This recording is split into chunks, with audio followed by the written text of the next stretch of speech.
ओम शांति। आज साकार महावाक्य 3/7/2025 मधुर संतान माने एही बेहद अर्थात अविनाशी नाटक रे तुमे माने विचित्र कलाकार अट।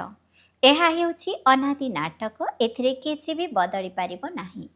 प्रश्न, बुद्धिमान दूरादेशी अर्थात दूरदृष्टि संपन्न संतान माने ही केउं गुह्य रहस्य को बुझी पारंती।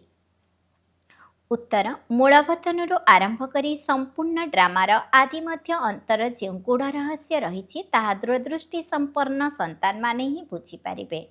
सृष्टिरूपी वृक्षर बीज एवं वृक्षर संपूर्ण ज्ञान सेमानंक बुद्धि रे रही। सेमाने जानिछंती जे ए बेहदर नाटक रे आत्मारूपी कलाकार जे कि शरीर रूपी वस्त्र को धारण करी अभिनय करुछि ताको सत्य जुगरु नै कलिजुग पर्यंत अभिनय करबाकू हेबो। कौनसी भी पाठधारी नाटक मझिरु घर को फेरी जाई पारिबे नाही। धारणा पाई मुख्य सारांश 1 नंबर, बुद्धि को ज्ञान चिंतन रे व्यस्त रखिबार अभ्यास करिबाकू हेबो। जेतेबेले भी समय मिलुछि एकांत रे जाई विचार सागर मंथन करिबाकू हेबो। बाबा को मने पकाई प्रकृत रोजगार जमा करिबाकू हेबो। 2 नंबर, दूरदृष्टि संपन्न हुई ए बेहदर नाटक को ठीक भावरे बुझिबाकू हेबो। समस्त पाठधारींकर पाठ को साक्षी होई देखिबाकू हेबो। वरदान, मधुरतार वरदान द्वारा सर्वदा आगको बढ़ुथिबा श्रेष्ठ आत्मा हुआ। मधुरता एभली विशेष धारणा अटे जहाँकि टांगरा भूमि को मध्य मधुर करि देइथाए। जदि काहाकू भी 2 सेकेंड पाई मिठा दृष्टि दे देबो, मिठा बाणी सुनाई देबो, तेबे जेकोनोसी आत्मा को मध्य सबुदिन पाई भरपूर करि देई पारिबो। तुमर 2 सेकेंड रा मिठा दृष्टि बा मिठा बाणी से आत्मार सृष्टि को बदलाई देबो।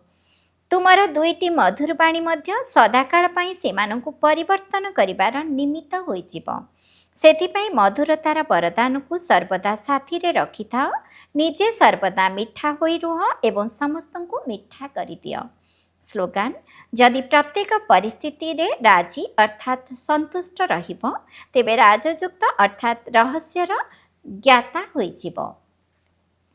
अव्यक्त इशारा, संकल्प शक्ति को जमा करी श्रेष्ठ सेवार निमित्त हुआ। जेतेबेले अन्य सब संकल्प शांत हो जाए, केवल बाबा आ मु एहिभଳି मिलनर अनुभूतिर संकल्प ही रही थाए, तेबे जाई संकल्प शक्ति जमा होई थाए एवं जोग शक्तिशाली हो जाए। सेतिपाई समाहित करिवार शक्ति बा एकत्रीकरणर शक्ति को धारण कर। तुमर संकल्प उपरे शक्तिशाली ब्रेक लागि पारुथिबो, ढिला हेउ नथिबो। जदि गोटे सेकेंड परिवर्ते अधिक समय लागुछि तेबे समाहित करिवार शक्ति दुर्बल अटे। ओम शांति।